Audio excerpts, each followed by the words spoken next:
कुछ देखने के बाद भी पब्लिक उन्हें क्यों जिता रही है? पब्लिक को जो घुट्टी जातिवाद की, धर्मवाद की जो घुट्टी घोल के ये लोग रोज पिलाते हैं ना, जातिवाद और धर्मवाद की और जो दीनी और मजहबी नारे लगाते हैं, वो घुट्टी पिला दी गई है। मजहबी काढ़ा बना करके इलेक्शन के वक्त पिला देते हैं और आवाम जो है उसी काढ़े को पी करके मस्त है। मीरा रोड में 500 एकड़ जमीन, मीरा रोड वेस्ट की जो सॉल्ट पैन है, जो CRZ है, उसको मिट्टी का भराव कर दिया। तो उस 500 एकड़ में कोई पब्लिक यूटिलिटी की ग्रीन स्पेसेस नहीं है। दिगर महाराष्ट्र के अंदर वो 5,000 रुपया टन के हिसाब से कचरा उठाती है और मीरा भाईंदर में 10,000 रुपये टन से कचरा उठाती है। पैसा किसके जेब में जा रहा है? गवर्नमेंट लैंड कौन बताएगा? गवर्नमेंट बताएगी कि समाज ढूंढते फिरेगा? और सारी गवर्नमेंट लैंड पे तो आप लोग कब्जा करके बैठे हैं। आपके आमदार लोग अपनी अपनी इमारतें बना लिए हैं, उस पर डिमांड कर रहे हैं। कुछ कोई क्लब बनाने के लिए मांग रहा है, तो कोई होटल बनाने के लिए मांग रहा है। लोग कोस्टल बेल्ट रोड की बात करके गए। अरे भाई, जो रास्ते शहर में है उनका ही ठिकाना नहीं है। कल वो कंक्रीट के रास्तों के बारे में बात करके गए, हम पूरे शहर में कंक्रीट के रास्ते बना देंगे, ये कर देंगे, वो कर देंगे। मुंगेरी लाल के हसीन सपने। कांग्रेस के वरिष्ठ नेता मुजफ्फर हुसैन साहब हमारे साथ मौजूद हैं। चुनाव की पूरी तरह से तैयारी चल रही है, क्या कहेंगे, किस तरह की तैयारी है, क्या समीकरण है इस बार? मीरा भाईंदर महापालिका के चुनाव 15 जनवरी को होने जा रहे हैं और कांग्रेस जो है इस शहर के जो water, gutter, meter, metro, dumping ground, commutation and transportation का सब में बड़ी समस्या इस शहर की है। पीने के पानी की समस्या इस शहर की है। मेट्रो कई सालों से आने वाली थी, 2019 से। कल मुख्यमंत्री साहब भी आकर के गए, मगर चुप्पी साधी हुई थी। कुछ उन्होंने कहा नहीं, क्योंकि जो वायदा उन्होंने पिछली बार करा, 2019-17 में करा, 2019 में करा, 2024 में करा, और उसमें वो पूरे उतर नहीं पाए और मेट्रो इस शहर में आई नहीं। और नहीं आने की वजह उनका ही MLA है, जिसकी वजह से मेट्रो रुकी हुई है।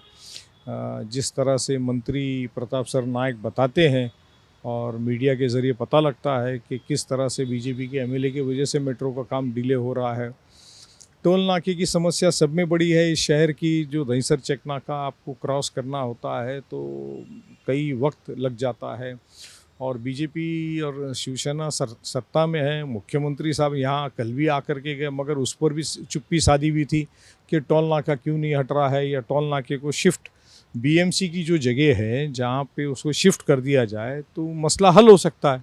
मगर मुख्यमंत्री साहब ने उस पर भी कुछ नहीं कहा, क्योंकि ज़मीन अडानी अंबानी को शायद बेच दी है, जो टाइम्स ऑफ इंडिया के अंदर रिपोर्ट आई थी। कल वो कोस्टल बेल्ट रोड की बात करके गए। अरे भाई, जो रास्ते शहर में है उनका ही ठिकाना नहीं है। कल वो कंक्रीट के रास्तों के बारे में बात करके गए, हम पूरे शहर में कंक्रीट के रास्ते बना देंगे, ये कर देंगे, वो कर देंगे। मुंगेरी लाल के हसीन सपने, ये अगर मैं कहूँ तो गलत नहीं होगा। मुंगेरी लाल के हसीन सपने वो दिखा करके गए। हम सारे समाजों को भवन देंगे अगर उन्होंने ज़मीन बताई। अरे ज़मीन के मालिक तो सरकार है, गवर्नमेंट लैंड कौन बताएगा? गवर्नमेंट बताएगी कि समाज ढूंढते फिरेगा? और सारी गवर्नमेंट लैंड पे तो आप लोग कब्जा करके बैठे हैं। आपके आमदार लोग अपनी अपनी इमारतें बना लिए हैं, उस पर डिमांड कर रहे हैं। कुछ कोई क्लब बनाने के लिए मांग रहा है, तो कोई होटल बनाने के लिए मांग रहा है, तो कोई स्कूल और कॉलेज की बातें कर रहा है। तो गवर्नमेंट लैंड बची कहाँ है? तो मुख्यमंत्री साहब ने जो उनके स्तर का नेतृत्व है वो इस तरह की बातें करके जाए शहर में, तो ये योग्य नहीं है। ये शहर में आज रेलवे की प्रॉब्लम है। Mira road, Bhayander, 2 railway station है। कितने साल से केंद्र में सरकार है, कितने साल इनके केंद्र में रेलवे मंत्री है, मगर कोई समाधान कारक उत्तर नहीं है।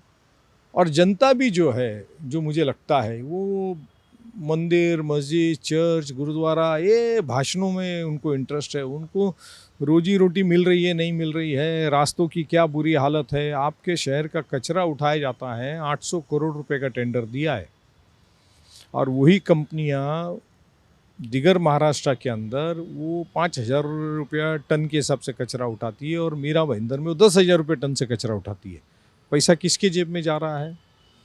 आपके ऊपर पूरे शहर में 10 साल से सॉलिड वेस्ट मैनेजमेंट का, अंडरग्राउंड ड्रेनेज सिस्टम का टैक्स लगा हुआ है, मगर STP बंद है। SPML को टेंडर दिया हुआ है, मेंटेनेंस के पैसे उनको जा रहे हैं, मगर अंडरग्राउंड ड्रेनेज सिस्टम बंद है, शुरू ही नहीं हुआ, मगर आपसे टैक्स वसूल किया जा रहा है। और ये 2014 से शुरू हुआ है, जब से बीजेपी की सरकार मीरा भाईंदर महापालिका में आई, जब से राज्य के अंदर सरकार आई, तब से आपके जेब से अंडरग्राउंड ड्रेनेज का पैसा लिया जा रहा है, पानी का टैक्स बढ़ा दिया गया है, आपका हाउस टैक्स बढ़ा दिया गया है, मगर इस पे मुख्यमंत्री साहब और बीजेपी शिवसेना कोई बात नहीं करती। वो मुंगेरी लाल के हसीन सपने यहाँ पे शहर में लोगों को दिखा करके जा रही है। कोस्टल रोड आ रहा है, फला चीज़ आ रही है। मीरा रोड में 500 एकड़ ज़मीन, मीरा रोड वेस्ट की जो सॉल्ट पैन है, जो CRZ है, उसको मिट्टी का भराव कर दिया। उस 500 एकड़ में कोई पब्लिक यूटिलिटी की ग्रीन स्पेसेस नहीं है। पूरे 10 सालों में हमने जो मीरा भाईंदर में शमशान भूमि, कब्रस्तान, बरियल ग्राउंड बनाया, उसके अलावा एक नया स्मशान भूमि, नया, जूने को रिनोवेशन की बात नहीं करता हूँ मैं, नया शमशान भूमि, कब्रस्तान तो ये बनने ही नहीं देते मुसलमानों का, न क्रिश्चियनों का बरियल ग्राउंड बनने देते हैं, मगर नया स्मशान भूमि तक के नहीं बना, उस पर कोई बात नहीं कर रहे हैं। इस शहर का डेवलपमेंट प्लान 2017 में उसका टेन्योर ख़त्म हो गया है, 2026 शुरू हो गए, 9 साल हो गए, 9 साल। इन 9 सालों में शहर की आबादी 3 लाख बढ़ गई, मगर वो डेवलपमेंट प्लान को वो पब्लिश नहीं करना चाहते, क्योंकि उसमें पब्लिक यूटिलिटीज़ की जो जगह है उसको पूरा ग्रीन जोन से येलो जोन कर दिया है, रिजर्वेशंस कैंसिल कर दिए हैं। 3000 एकड़ नई ग्रीन जोन की जगह को रेसिडेंशियल में कर दिया, मगर पब्लिक यूटिलिटीज़ के लिए green spaces, garden, playground, school, colleges की ज़मीनें वहाँ पर नहीं है, बस डिपोज की जगह नहीं है, मेट्रो की स्टेशन और मेट्रो की बातें हो रही है, मगर वहाँ पे पार्किंग के लिए, स्कूटर और रिक्शा की पार्किंग के लिए जगह नहीं है। इतना कुछ देखने के बाद भी पब्लिक उन्हें क्यों जिता रही है? पब्लिक को जो घुट्टी जातिवाद की, धर्मवाद की जो घुट्टी घोल के ये लोग रोज पिलाते हैं ना, जातिवाद और धर्मवाद की, और जो दीनी और मजहबी नारे लगाते हैं, वो घुट्टी पिला दी गई है। आपको अगर कोविड होता है तो काढ़ा पीते हैं ना आप, या कोई बीमारी होती है तो जूने ज़माने में आपकी माँ कहती थी अरे ये अदरक और लहसुन और शहद का काढ़ा बना के पी लो, तो उस तरह से मजहबी काढ़ा बना करके इलेक्शन के वक्त पिला देते हैं, और आवाम जो है उसी काढ़े को पी करके मस्त है, जेब से पैसा जा रहा है, फाके पड़े हुए हैं, रोज़गार नहीं है, घर से नीचे उतरो तो स्कूटर का एक्सीडेंट कब हो जाए, रिक्शा का एक्सीडेंट कब हो जाए, आपको अस्पताल कब पहुंचना पड़े, इसकी कोई गारंटी नहीं है। अंतिम क्रिया करने के लिए स्मशान नहीं है, वेजिटेबल मार्केट्स शहर में नहीं है, मटन, मच्छी, चिकनों की जो दुकानें हैं जैसी तैसी है, लेकिन उसके लिए अलग से मार्केट नहीं है, मगर आ करके कहते हैं कि हमने स्लॉटर आउट कैंसिल कर दिया, क्रिश्चियनों को भी उसकी ज़रूरत नहीं है, मुसलमानों को भी ज़रूरत नहीं है, हमने स्लॉटर आउट कैंसिल कर दिया। इस शहर में 10,000 से ज़्यादा पेट्स हैं, कुत्ते, बिल्ली, बर्ड्स, ये पेट्स हैं। वेटरनरी हॉस्पिटल नहीं है, उनको दफन करने की जगह नहीं है।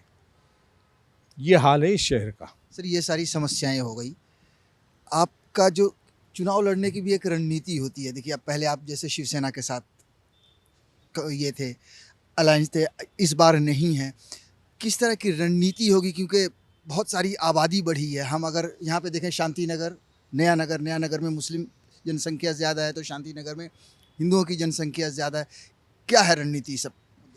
देखिए, शिवसेना बोले तो महाविकास आघाड़ी के घटक पक्ष उद्धव बाला साहब ठाकरे की शिवसेना, वो हम लोग साथ में राज्य में आज भी है, मगर कई महापालिकाओं में, मुंबई महापालिका में युति नहीं हुई। इस वजह से मुझे लगता है कि उबाटा ने महाराष्ट्र में कहीं भी कांग्रेस के साथ युति नहीं करी, तो हम अपनी जगह पे अपनी सीटें लड़ा रहे हैं। मगर इसी शहर में हमने 2019 में शरद पवार वाले एनसीपी को लोकसभा में मदद करी।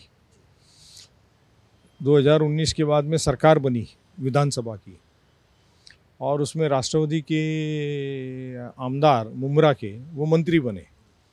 हमने उनकी मदद करी, और वो आकर के नया नगर में हमारे खिलाफ भाषण करते हैं। 2024 में उबाटा के साथ में महाविकास आघाड़ी में कांग्रेस गई राज्य भर में।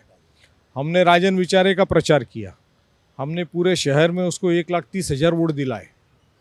अब वो कॉरपोरेशन के चुनाव में वही हमारे खिलाफ लड़ रहे हैं। तो हमारा हाल तो ऐसा है कि हम सब पे एहसान करते हैं और सब एहसान फरामोशी करते हैं।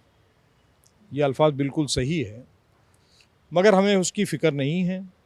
हम शहर में शहर की आवाम के लिए जो काम करना है, अगर सरकार किसी की भी हो, अगर इंसान काम करना चाहे तो कैसी भी कर सकता है। हम हाई कोर्ट गए, पूरे शहर के जो डेवलपमेंट प्लान की मैं बात कर रहा हूँ, जो मुद्दों की मैं बात कर रहा हूँ कि ये फैसिलिटी शहर में अगले 25 सालों में होनी चाहिए, उसके लिए हम हाई कोर्ट गए। हाई कोर्ट ने गवर्नमेंट को डायरेक्शन दिया कि इनकी जो सजेशंस है उसको सुने और उस पर फैसला करें 30 नवंबर तक। 30 नवंबर निकल गई। सरकार कैसे चल रही है देख लीजिए आप। लोकतंत्र 3 खंभों पे 4 खंभों पे टिकता है, जुडिशरी के ऊपर, प्रशासन पे, पार्लियामेंट पे और मीडिया पे। तो जहाँ पे लोकतंत्र में सरकार अगर मीडिया की भी बात नहीं सुन रही, आवाम की भी बात नहीं सुन रही है, जुडिशरी की भी बात नहीं सुन रही है, फिर तो खुदा ही मालिक है। तो बहरहाल हमने कंटेम्प्ट पिटीशन को गवर्नमेंट पे दाखिल कर दी है कि कोर्ट ने डायरेक्शन दिया था कि इनके सजेशन को सुनो। हमने सरकार पे कंटेम्प्ट नोटिस दे चुके हैं। कंटेम्प्ट पिटीशन हम इलेक्शन के बाद दाखिल करेंगे और इस शहर की विकास के लिए जो अगले 25 साल की ज़रूरत है उसके लिए हम लगातार लड़ते रहेंगे। हमारे सामने एक दरवाज़ा आवाम का खुला है, जहां आवाम हमको अभी ताकत से चुन के देगी इस इलेक्शन में भी। मगर सिर्फ उस संख्या बल के ऊपर हम निर्भर नहीं रहते हुए, जो एक जुडिशरी का दरवाज़ा हमारे लिए खुला है, जो हम ऑलरेडी वहां पहुंच चुके हैं, उसके ज़रिए हम शहर का विकास करेंगे। बहुत बहुत शुक्रिया सर इतना समय देने के लिए हमें। शुक्रिया। श्रेष्ठ भारत पर खबरों से जुड़े रहने के लिए चैनल को सब्सक्राइब और लाइक करें, बेल आइकन दबाएं और देखते रहें श्रेष्ठ भारत।